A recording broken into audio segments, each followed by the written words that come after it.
So I'm going to use this initial piece right here. Here's the elliptical outside edge. Again, I have these markings here that are going to help me with the line. So this is going to give me the center line of the ellipse. This will give me the perpendicular vertical axis line. So depending on which one of these you start with, you can make a smaller version of it, and that'll give you the inside of that curler. So it does have a thickness to it. Okay.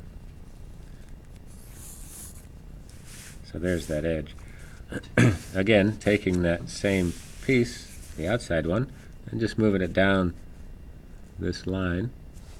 See if I can submit it here. That's going to be the outer edge.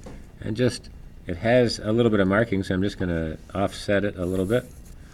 Bring it all the way down to the front one, just to show it to you. And once I have that, I can just take the tangents right here and bring it together. So pretty quickly it's illustrated right away. It has the lines here that stay about the same distance until they get closer to the edge. Okay. It's smooth on the inside, so I don't see anything on there, but I can do the same on the outside piece of this. Just kind of setting that up. And right down the middle or down the side, I'm just going to go ahead and put down 4 of these shapes for the inside pieces cut off. And just offset a little bit to get that distance. So if you can draw, you can draw it freehand too. You don't necessarily have to have it marked in there.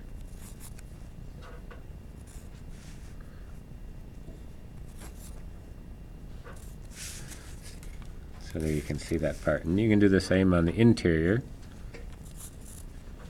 setting that in.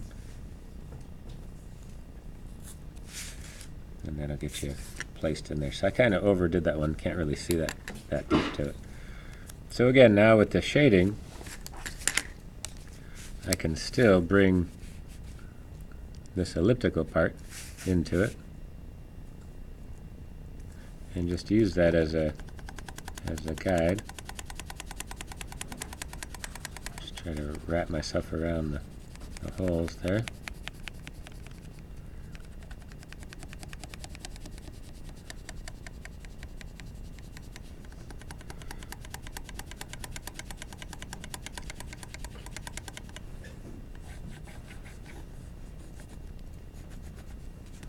And that pretty quickly builds that section up. And just adding this piece. Now, for this outside edge, if I finish this part, you'll see that that section won't be in shadow. So I'm going to leave that hollow.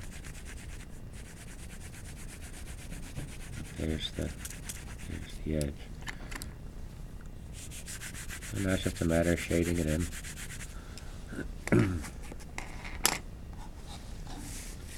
Again, you can use the template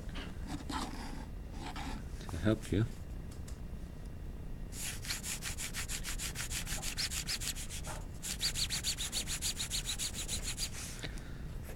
Shade that part in. This you'd have a little bit of a tone.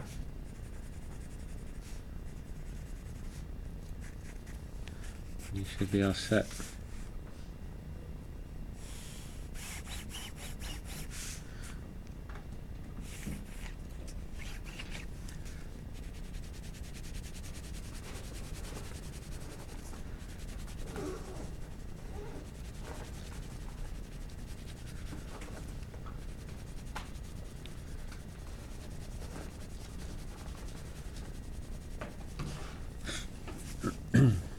So it's just a smooth transition right here. Again, you can use the eraser to pick out some of the highlights.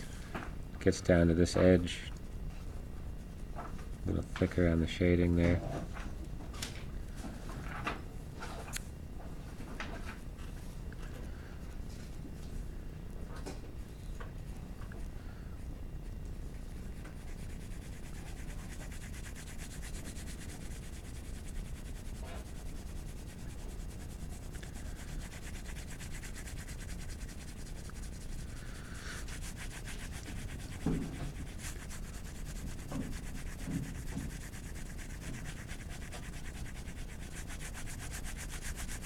Okay, and then again, once you get the shading, it overlaps on parts, so it kind of blends it in.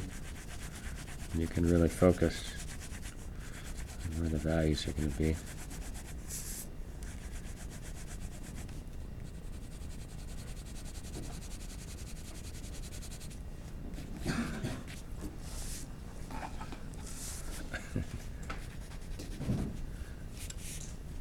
And here again you can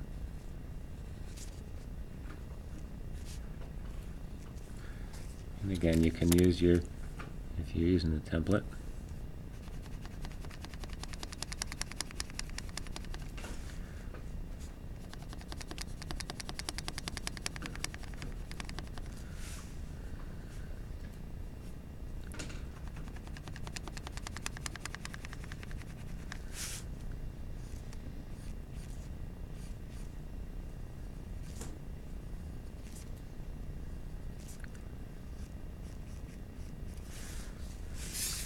build that section up pretty good.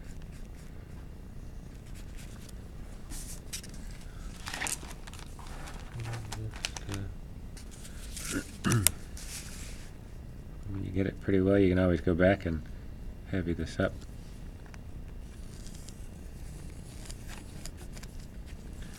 With the template.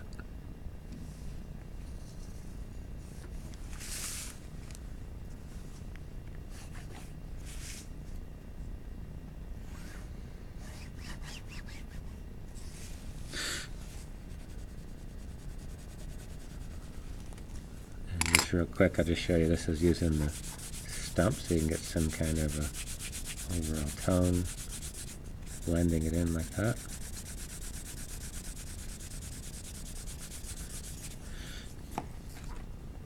Take the eraser, use a straight edge, blend that in like that.